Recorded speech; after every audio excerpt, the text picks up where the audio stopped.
શ્રી વલ્લભાધીશ કી જય, ગિરિરાજ ધરણ કી, શ્યામ સુંદર શ્રી મહારાણી કી જય, શ્રી ગુસાઈજી પરમ દયાળ કી, શ્રી ગોકુલ નાથ કી જય, દાવ દયાળ કી, શ્રી નવનીત પ્રિયા લાલ કી, अपने माथे विराजता सेव्य स्वरूप की बधाई वैष्णवने जाजा કરી જય શ્રી કૃષ્ણ.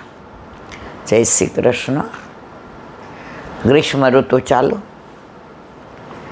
બધી સામગ્રી, વાતાવરણ. પહેલાં તો કેવું વીંજણા ઢોળતા અને અંગીઠી રાખતા. અત્યારે તો એસી હોય એટલે કાંઈ, અત્યારે આપણે બધું છે ને આમ યંત્રવત થઈ ગયું છે. અમે નાના હતા તો ઠાકોરજીને અરોગતા હોય તો વારાફરતી વીંજણો નાખતા કે અરોગતા અરોગતા એમને શ્રમ ન પડે. અને મંદિરોમાં એ વીંજણા ઢોળતા હતા. અને મંદિરોમાં એકવાર મેં જોયું ને તો આરતી થતી હતી ને તો જલ આમ કરતા હતા. તો મેં પૂછ્યું કે કેમ? તો કે આરતી ઉનાળામાં એવી ગરમ પડે તો ઓલું ઠંડુ પાણી નાખે ને તો એમનામાં લો ઠંડક આવે. ગુસાઈજીને વલ્લભે પ્રભુના તત્સુખનો કેવો વિચાર કર્યો છે. આવો વિચાર તો આપણને ન આવે. અને એટલે જ આપણામાં આરતી નથી લેવાતી, મર્યાદામાં આરતી લેવાય.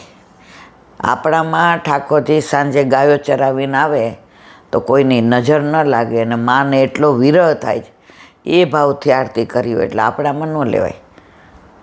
આપણામાં તો 4 મુઠિયા વાળીને ચારે બાજુ નાખી દે પેલા કે આ 4 ભાગની મુક્તિ, સાલોક્યન, સાયોજન, સામેપ્યન ફેંકી દીધી.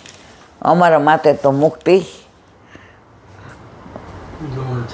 લૂણથી પણ ખારી. તો આપણા પુષ્ટિ માર્ગમાં બધું અલગ જ છે. મર્યાદામાં તમે જો આરતી માટે દોડાદોડ કરે. એક વાર શ્રીનાથજી ગયા ને તો અમે જણા લગભગ આખી બસ લઈને ગયા હતા. એમાં 2-4 જણા ઓલા હગાવાલાને લઈ આવ્યા હતા. એટલે હવે એ તો કાંઈ સંબંધર કે વ્યાપારી, પણ શ્રીનાથજી તો બધાને ગમે. એટલે જેવી આરતી થઈ દોડ્યા. મેં તો હા દોડ્યા બધાય પડશે. એટલે અમારી ભેગા 2 નતા, જવા દો મારા નણંદ છે કે એ અંબાજીવાળા છે, એ બધા દોડતા દોડતા આરતી લે ને એમાં અહીંયા લેશે. મેં તો વાંધો નહીં. બાકી એ કે આપણા હોય દોડે નહીં ને આપણા હોય લે નહીં અને આપણાવાળા જાય નહીં. જ્યાં પૂજા હોય ત્યાં આરતી હોય, લેતા હશે, પણ આપણામાં તો આરતી લેવાતી નથી. આપણામાં બધો ગુસાઈજીએ જ્યારે રાગભોગ શિંગાર આપ્યો ને ત્યારે પ્રભુના તત્સુખનો જ વિચાર કર્યો છે. આજે જ મેં સાંભળ્યું એક જે કહેતા હતા એ કે વલ્લભ તો પોતાના સેવકોનું કેવું ધ્યાન રાખતા. રાતના પોયડા હોય ને તો હાથમાં દીવો લઈને નીકળે. કે એમની ભેગા 5 હતા ને, વાસુદેવ છકડા ને કાશ્મીરી ભટ્ટ ને કૃષ્ણદાસ મેઘન ને દામોદરદાસ અરસાની ને, તો લઈને નીકળે કે કોઈ લૌકિક વાતો નથી કરતા ને. એટલે અંધાર આવા દીવારને બત્તીને લાઇટને કાંઈ હતું નહીં તો રાતના જુએ કે કોઈ લૌકિક વાતો કરીને પોતાનું બગાડતા નથી ને, પોતાનો બગાડ નથી થતો ને. આ નવું સાંભળ્યું મેં. આ જે બાળકો ઘણીવાર એવી વાત કરે ને કે વલ્લભી એમના દાદાના પરદાદાના એ એમને ખબર હોય એવી આપણને ના હોય. તો એટલો પોતાના સેવકોના સુખ એટલે ખરાબી ન થાય, એમનામાં ક્યાંય દોષક ન લાગે. હવે એક જણ એમ કે લૌકિક કરતો હોય તો બાકીના 4 સાંભળતા હોય તો બગડે 5નું.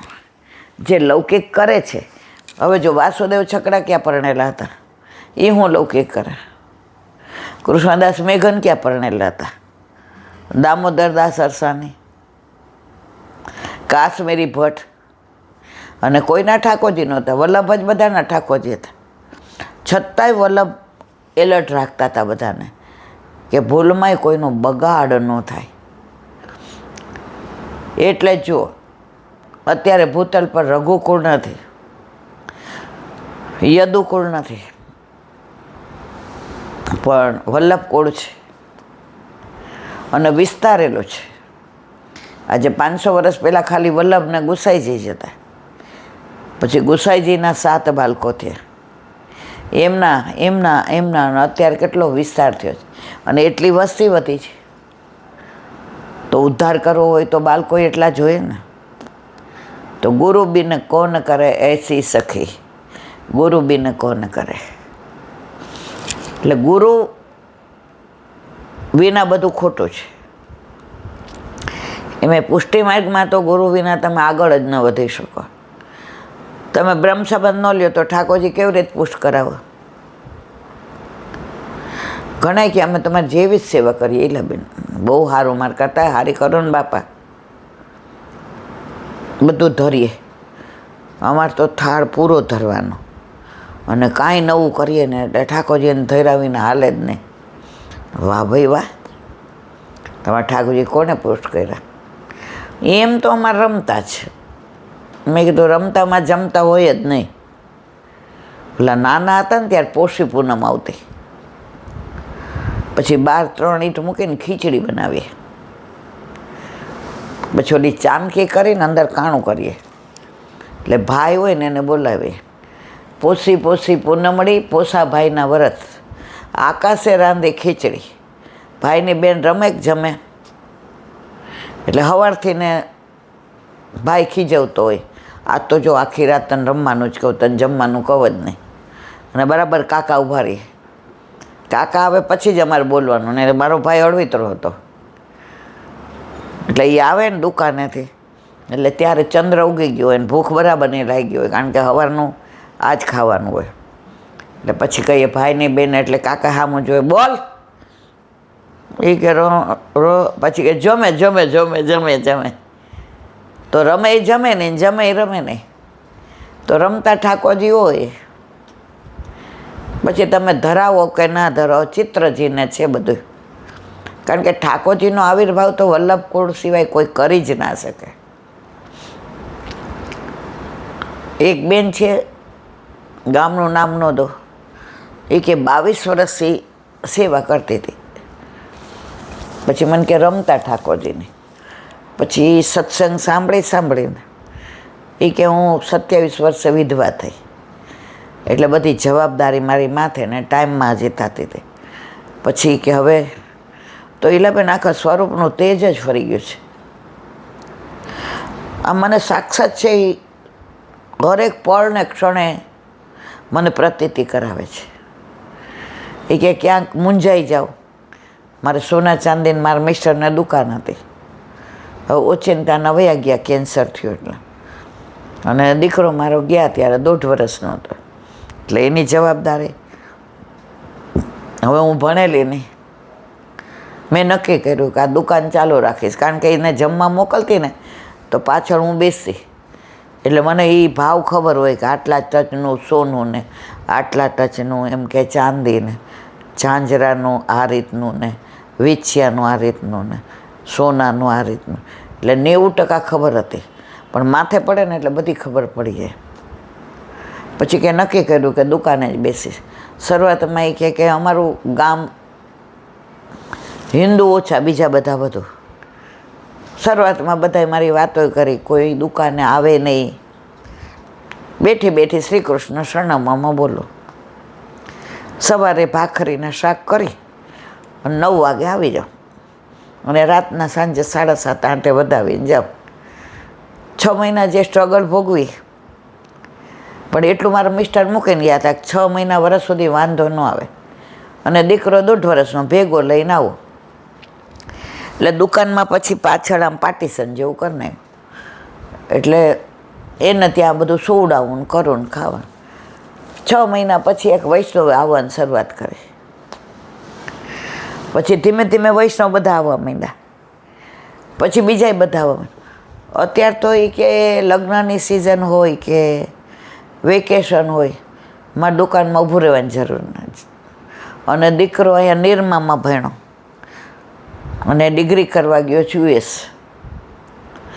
હવે સવારમાં ઠાકોરજીને પહોંચીને જ નીકળું 8:30 વાગે કે 9:30 વાગે, કે 10 વાગે.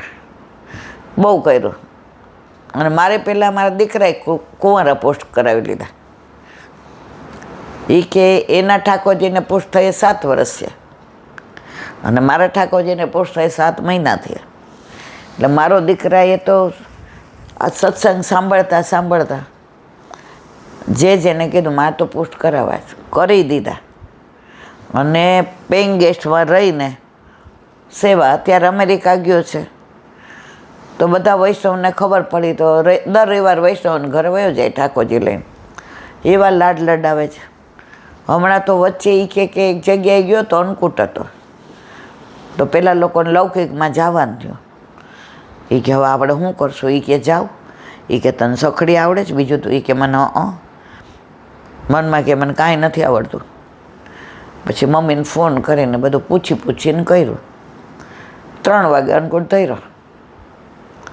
પછી સાંજે ઓલા લોકો લૌકિકમાંથી આવ્યા હતા, બીજા 4-5ને લઈને આવ્યા હતા. એ કે એમાં 20 જણાએ એમણે પ્રસાદ લીધો. બધા મારા દીકરાને કે અરે એસો સ્વાદ હમ કબહુ ન ચાખ. તો પ્રભુ કયા જીવ ઉપર ક્યારે કૃપા કરે છે એ ખબર નથી પડતી. ને ઘણા ઘરમાં ઠાકોરજી હોય તો એ દંડવતય ન કરતા હોય, દર્શનય ન કરતા હોય. નારાયણપુરમાં એક વૈષ્ણવ છે, સખડી ધરાવે છે અને એના હાથમાં એવી કારીગરી કે ઠાકોરજીના શૃંગાર તો ઝીણી ઝીણી કડીના ચુંદડીને ઠાકોરજીને પીતાંબર ને બાજુબંધ ને બેરખા ને એટલા સરસ શૃંગાર કરે. એટલે પછી એ કે મેં પૂછ્યું કે તમારા ઠાકોરજીને તો ઉનાળામાં તમે એ કે એક વાર નથી કરતી, ટાઈમ ક્યાં મળે છે? ઓલા તમને ગામના ઠાકોરજીના કરવાનું મળે છે તો તમારા ઠાકોરજીને જેણે તમને કળા કારીગરી આપે છે એ કે હજી એક વાર નથી ધરાવ્યા. બહાર ધરાવે, દર્શન કરે એટલે બધા પૂછે કોણે કર્યું, એટલે બધા વખાણ કરે. અત્યારે આપણે બધા આની અંદર ગૂંચવાઈ ગયા છે. મારા વખાણ થાય, મને બોલાવે, મારી વાહ વાહ કરે, વલ્લભની વાહ વાહ થાય એવું મનથી ઈચ્છીએ ને તો વલ્લભ સૌથી વધુ રાજી થાય. આજે આ સત્સંગ મને કરાવે છે, બરાબર, મારા બસની વાત છે. સત્સંગ શું કહેવાય એ ખબર નહોતી પડતી. હા, મા બાપના ઘરે 84-252 શિક્ષાપત્ર, પણ એ તો કેવું ઉભડક વાંચી દઈએ, ખીજાય નહીં, ગુસ્સો ન કરે. એટલે ઘણી વાર અઠવાડિયે 1-2 વાર કે પપ્પા બેબી આજે આંખ બહુ દુખે છે, વાંચ ને. દાજે ચડતી હતી, રમવાઈ જવા નહોતા દેતા. પણ જે તમારી અંદર વાયવું હોય ને એમાં અંકુર ફૂટ્યા વિના નથી રહેતા. અને પહેલાં તો વૈષ્ણવ દરેકના ઘરે સત્સંગ થતો હતો, મને બરાબર યાદ છે. 2-4 ડેલી મૂકીને 10 વૈષ્ણવ ભેગા થાય, 5 થાય, 4 થાય, 2 થાય, એકબીજાને ઘરે સત્સંગ કરતા. અને અમે જ્યાં રહેતા ત્યાં તો અડધું સદર વૈષ્ણવ હતું, એટલે બધાને ત્યાં સત્સંગ થાય. અને મળે એટલે જ વાત કરે કે તમારે આ શિક્ષાપત્રમાં આવ્યું હતું, સુબોધિનીજીમાં આવ્યું, એટલે લૌકિક વાતો ઓછી થાય. અત્યારે તો જ્યાં હોય ત્યાં પાઠ કરવા જવાનું. અમે ત્યાં શબ્દ જ નહોતો સાંભળ્યો પાઠ કરવા. પાઠ તો ઘરે કરાય, અને એકલા પાઠ આપણા માટે છે અને સત્સંગ પ્રભુને ગમે છે. અત્યારે આવીને જો અહીંયા બેસીને સાંભળતા જશે. હું આગળ કે ને માં આગળ કે. હવે વાણી એણે આપી છે, આપણને એણે બનાવ્યા છે, પણ તો આપણા મોઢેથી સાંભળવું એને ગમે છે. આપણી દીકરીને રસોઈ આપણે શીખવાડી હોય અને સાંજે કઈ આજ તો તું બનાવ, મમ્મી આજે બટાકાવાળા બનાવું, હા બનાવું. તું આજે કાંઈ ન બોલતી, અરે હું તો બહાર બેઠા બેઠા મારા પાઠ કરું. જો પાઠ એકલા થાય, એ કાંઈ સમૂહમાં ન થાય. અને થઈ જાય એટલે ઠાકોરજીને ધરાવીને આપણને કે મમ્મી ચાખી જો.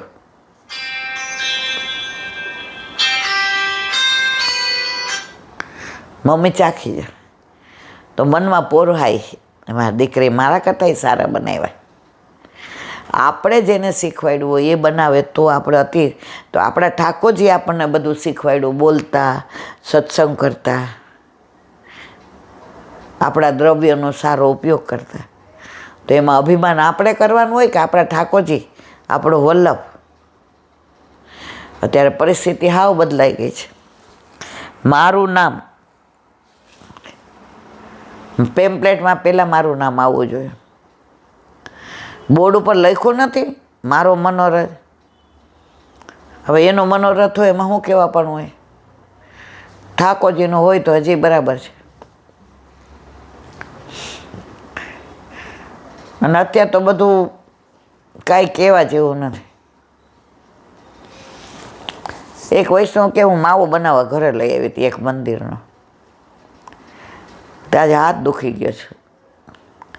અત્યારે આ બધું છે. મારો કહેવાનો આશા એ છે કે તમને ક્યારે આનંદ આવે?